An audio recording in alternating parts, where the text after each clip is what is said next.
¿Cómo están ustedes? Comenzamos una nueva conversación en Vis a Vis, como solemos hacer.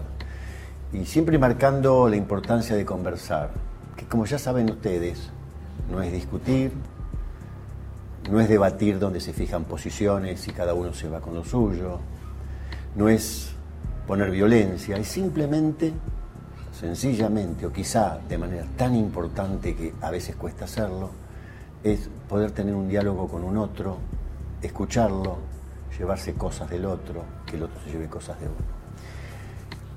En esta emisión de Vis a Vis tenemos el privilegio de estar con el profesor Joseph Kaplan, que es argentino, vive en Israel, emigró en el año 1962, tiene un doctorado en la Universidad Hebrea de Jerusalén, con especialización en Historia y Sociología Judía, profesor de Historia Judía, presidió la Sociedad de Historia de Israel, fue uno de los fundadores de la Escuela de Historia de la Universidad Hebrea, también director, miembro de la Academia de Ciencias y Humanidades de Israel, presidente de la Organización Mundial de Estudios Judaicos entre los años 2009 y 2013, y fue distinguido como historiador con el Premio Israel 2013. Está en la Argentina, invitado por la Universidad Hebrea de Jerusalén, a quien agradecemos por facilitarnos poder conversar con el profesor Joseph Kaplan y por facilitarnos que estemos aquí en su sede en la ciudad de Buenos Aires.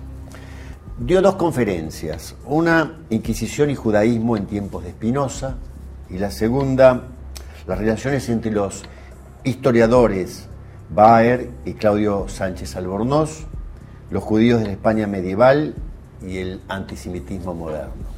Bueno, ¿por dónde empezamos? Profesor, gracias por compartir esta conversación. Gracias a usted. ¿Por dónde empezamos? Por donde usted quiera. No, dígame usted dio ya dos conferencias, ¿Quiere empezar? de las cuales me dijeron de una enorme excelencia. Comencemos por Buenos Aires, yo nací aquí. Comencemos por Buenos Aires. Sí. Yo nací aquí en el año 1944. Mis padres eran ambos inmigrantes judíos que llegaron de Europa Oriental. Mi papá en el año 1924, mi mamá en el año 1932. Mi papá es el único sobreviviente de su familia porque todos los demás fueron asesinados durante el Holocausto. Mi papá vino de Vilnius, de Vilna, un centro judío muy importante, tanto por la creatividad religiosa como por la cultura laica que allí se forjó. Y mi mamá, de una familia judía muy ortodoxa. Mi papá era actor. ¿Actor? Sí, actor de teatro yiddish. Fue una gran pasión para él, una pasión que él logró de muchas maneras pasarme a mí. Yo sabía ya de chico que yo no iba a ser actor, por más que me gustaba mucho actuar. Pero yo sabía no porque mis padres me lo hayan prohibido, sino porque alcanzaba mirarle los ojos a mi mamá para saber que con un actor en la familia alcanza. Está bien. De cualquier manera, uno sigue siendo actor en esta historia de la vida. Sí, uno es actor, primero para ser un profesor en la universidad, las dotes histriónicas pueden ayudar. Profesor Kaplan, ¿usted se fue a Israel a qué edad? Cuando salí de Buenos Aires tenía 17 años, cuando llegué a Israel tenía 18. ¿Por qué se fue? ¿Por qué me fui? Bueno, era para mí una cosa muy natural. Es decir, yo amo Buenos Aires y amo la Argentina.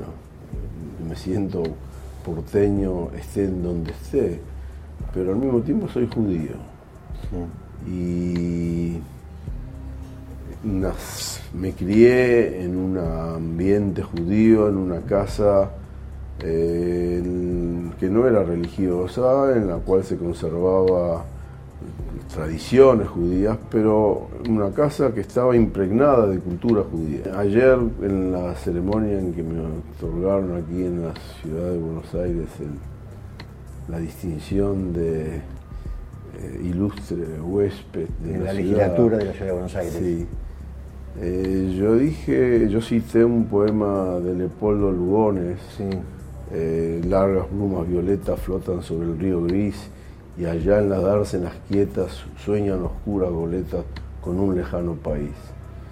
Y cuando yo leía eso, yo sabía cuál es ese lejano país con el cual yo soñaba y que muchos de mis parientes, 1 o 2 generaciones atrás, soñaron y que nunca pudieron llegar allí por los avatares de la historia.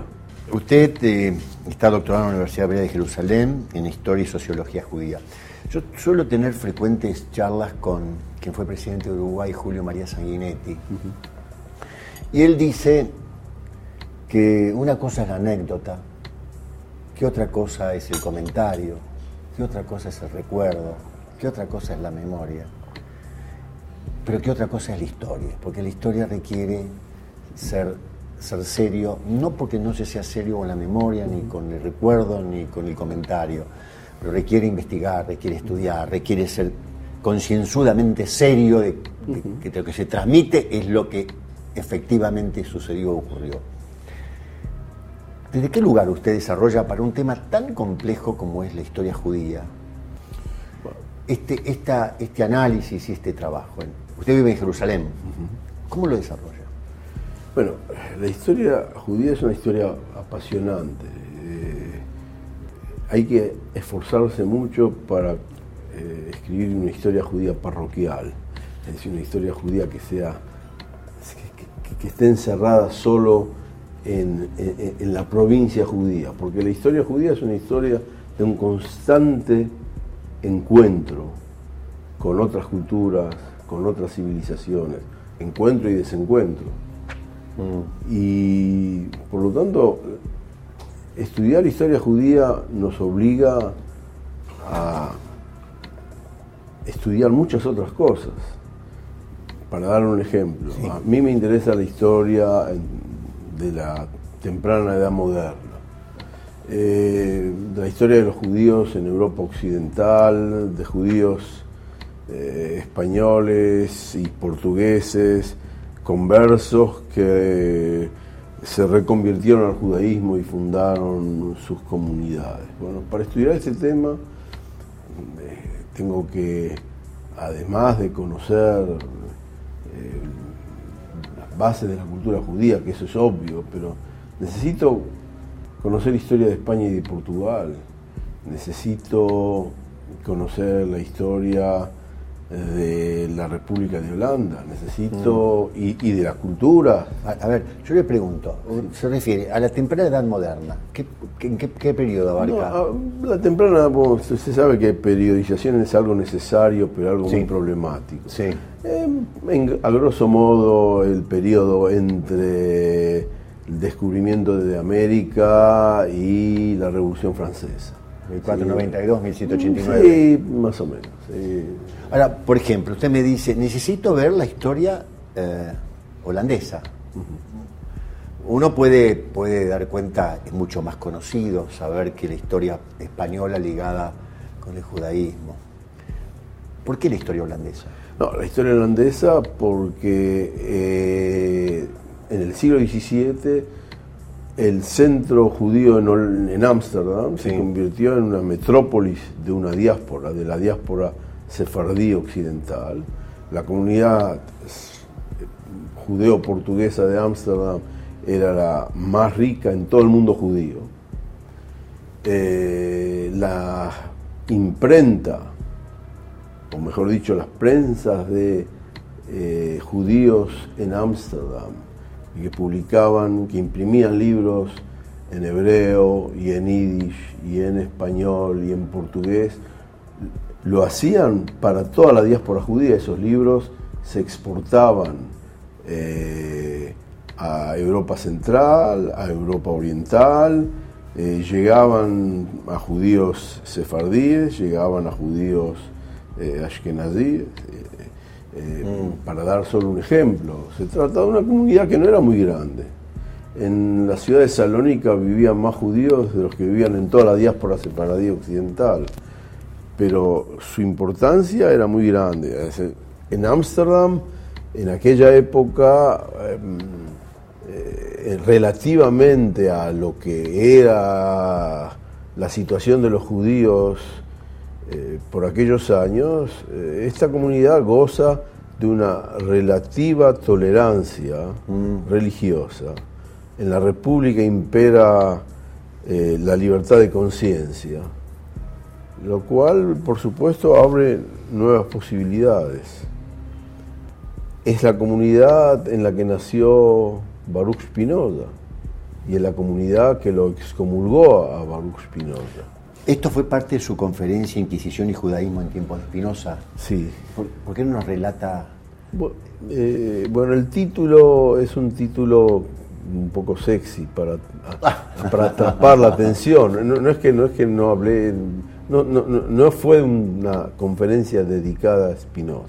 Ese mismo día di una clase en el seminario rabínico dedicado al capítulo 3 del Tratado Teológico Político de Spinoza. Pero esta conferencia no fue sobre Spinoza, sino que fue sobre lo que yo hice aquí fue transmitir al público hacerlos partícipes de una investigación que realicé en el último tiempo en los archivos de la Inquisición y valiéndome también de otra documentación para de alguna manera seguir el trayecto de un personaje que vivió más o menos en la época de Spinoza, que actuó en la época de Spinoza. Indudablemente estuvo en la sinagoga cuando lo excomulgaron a Spinoza, eso es obvio, pero un personaje absolutamente insignificante.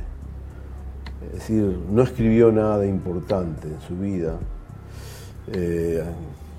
Tal vez lo más importante que escribió fue una carta a la Inquisición en la época en que estaba todavía en las cárceles de la Inquisición. Es decir, un señor simple, pero su trayectoria no fue nada simple. Es decir, es un señor que nació en una familia portuguesa, de conversos portugueses, en Andalucía, se educó allí entre jesuitas.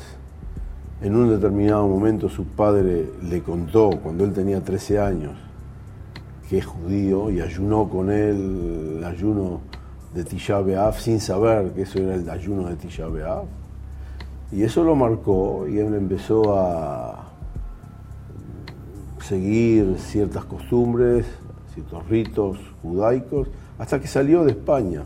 Con unos tíos llegó a Venecia, lo circuncidaron, se transformó en un judío que oraba 3 veces por día, y con su talit, y con sus tefilim, y con su sidur, circuló por más de una decena de comunidades judías en Italia, hasta que llegó, pasando por Francia, a Ámsterdam, y allí viajó a España para traer a su madrastra y a su hermana, porque los judíos de Ámsterdam, como los judíos de Livorno, como los judíos de Hamburgo, como los judíos de Londres, es decir, toda la diáspora esta era una diáspora cuya actividad fundamental, económica fundamental, estaba vinculada al tráfico internacional, transatlántico, y la asociación con los conversos que vivían en España y Portugal era imprescindible. Se está refiriendo el profesor a la conferencia sobre Inquisición y Judaísmo en tiempos de Spinoza, a esto se refiere. Yo le quiero hacer algunas preguntas cortitas mías, usted dirá el tiempo que necesita para decirlas. Su otra conferencia fue Los judíos de la España medieval y el antisemitismo moderno. Es sobre las relaciones, el vínculo que había entre dos grandes historiadores, que al mismo tiempo eran hispanistas, y que de una o de otra manera, en formas diferentes, vivieron en exilio. Uno es Itzhak Ber, uno de los grandes historiadores judíos del siglo XX, que fue el primer historiador de la Universidad Hebrea de Jerusalén. Él llegó a Palestina en 1930, después de haber estudiado en Alemania, y durante muchos años enseñó historia europea, historia medieval europea e historia judía, y escribió un libro que es hasta hoy en día clásico sobre la historia de los judíos en la España cristiana, es decir, en la España medieval. Y Itzhak Ber mantuvo relaciones académicas con uno de los grandes historiadores del siglo XX, uno de los grandes medievalistas del siglo XX, Claudio Sánchez Albornoz, conocido aquí en la Argentina porque vivió en la Argentina, su exilio en la Argentina, durante la Guerra Civil. Él perteneció al partido de la Acción Republicana y fue incluso ministro en el gobierno de la República. Era un conservador católico, y con la caída de la República él salió al exilio y llegó a la Argentina, y aquí en la Argentina fundó el Instituto de Historia Española, Historia Medieval Española. ¿Y por qué se refiere en este caso al antisemitismo moderno? No, le voy a explicar. Entre ellos había relaciones muy amistosas, y Claudio Sánchez Albornoz admiraba la obra de Ber, hasta que Ber tuvo la oportunidad de leer a comienzos del año 60 el gran libro de Claudio Sánchez Albornoz, España, un enigma histórico, y quedó horrorizado por el capítulo, un capítulo muy grande que hay en ese libro sobre los judíos en la España cristiana. Usted puede leer ese capítulo de cualquier ángulo que crea y quedará horrorizado, igual que Ber, por el tinte antisemita de muchas de las expresiones de Sánchez Albornoz. Ber leyó ese capítulo y le escribe al Sánchez Albornoz: he leído su libro con horror. Claudio Sánchez Albornoz no lo entiende, dice: ¿cómo me puede decir a mí que yo soy antisemita cuando mis mejores amigos, o soy tan buen amigo de tantos hebreos de tantos países? Bueno, esto es una cosa que yo desarrollo en la conferencia, pero a mí es importante señalar que el estereotipo judío, el estereotipo negativo del judío, es algo tan arraigado que en muchas ocasiones la persona que esgrime argumentos que reflejan ese estereotipo no puede a veces comprender por qué se le dice que él es antisemita. Yo en realidad lo que estoy diciendo es lo que yo sé que han dicho grandes pensadores, lo que aparece en este libro y en este otro libro, y así fueron los judíos.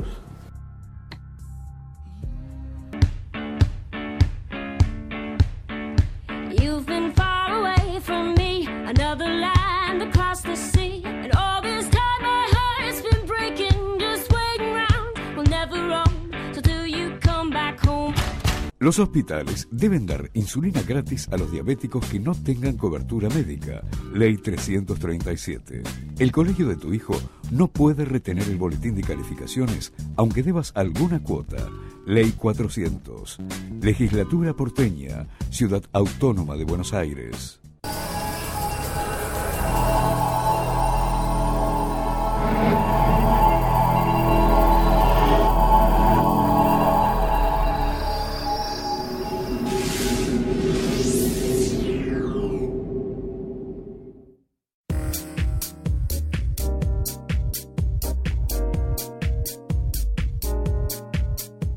Cadenazzi, hace más de 60 años líder argentino en fuegos artificiales. Teléfono 4863-3070. Desde 1936 tenemos el orgullo de brindar educación de excelencia masiva en un modelo inclusivo que garantiza un futuro mejor a las nuevas generaciones. ORT Argentina es miembro de World ORT y está fuertemente integrada al sistema educativo nacional.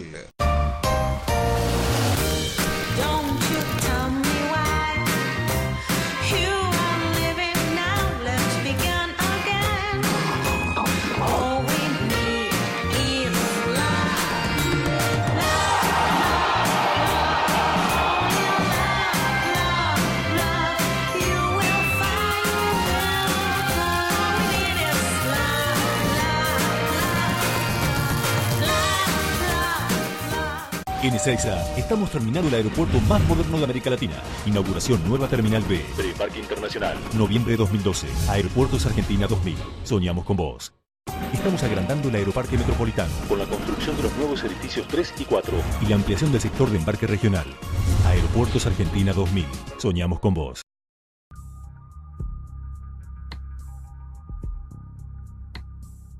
Por ejemplo, le pregunto sobre Pripke.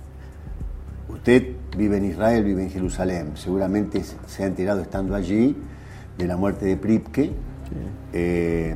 Y además se ha enterado que Argentina dijo no lo queremos enterrar aquí, que Alemania puso reparos, que Italia puso reparos y finalmente en estos días se estaba decidiendo enterrarlo en un lugar ultra secreto de tal manera que no podía ser lugar. ¿Cuál es su opinión? Bueno, le voy a ser sincero.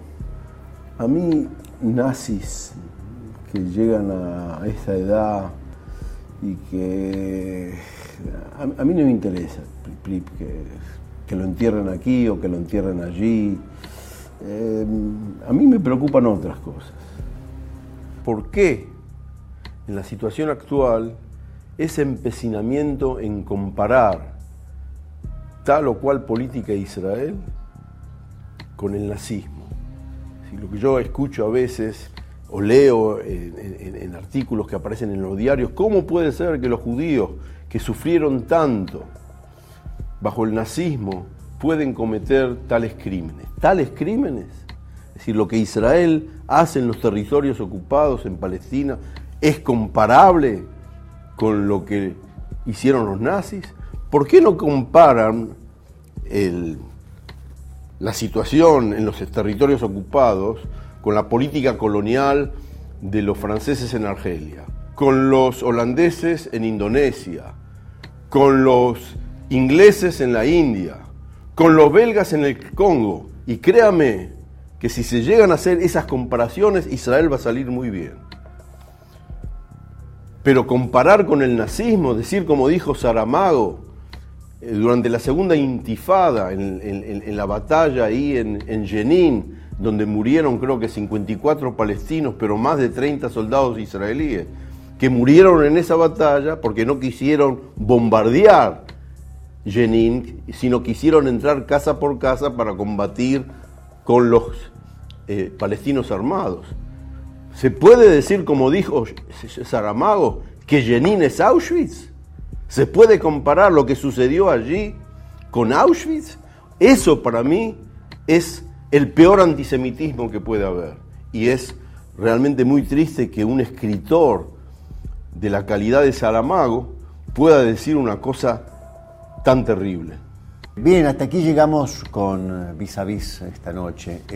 Nos quedan muchos temas pendientes con el profesor Kaplan. Nos queda su historia en la Argentina, los aromas, los perfumes que él vive cuando viene a Buenos Aires, se reconoció porteño.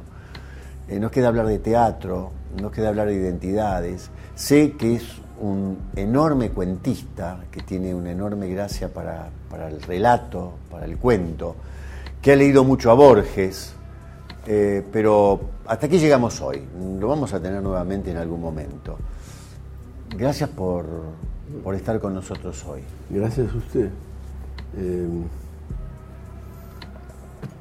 Borges, si para todo hay término de taza y última vez y nunca más y olvido, ¿quién nos dirá de quién en esta casa?